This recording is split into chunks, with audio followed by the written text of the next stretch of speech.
3000 personnes maximum autorisées dans City 2. Et ce sont des caméras qui les comptabilisent. Toutes les 4 secondes, un état des lieux est réalisé et consultable facilement. Et en cas de dépassement, la consigne est de fermer certaines des 10 entrées du shopping.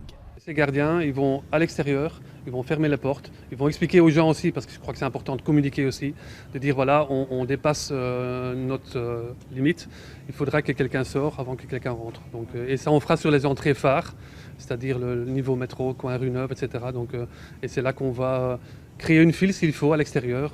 Sens de circulation imposé, siège condamné, tout sera fait pour que la visite soit la plus brève possible.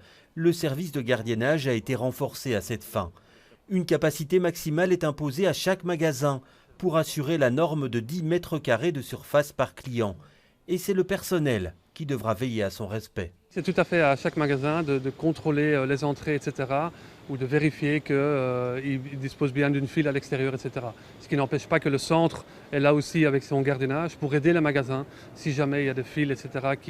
qui sont ingérables ou qu'on va proposer plutôt aux gens de dire voilà, revenez à un moment plus tard parce qu'il y a trop de monde pour le moment. À la galerie de la Toison d'Or aussi, une jauge maximale sera imposée. Mais le gestionnaire des lieux ne nous l'a pas précisé. Ici, il y a 40 magasins, dont quelques grandes enseignes.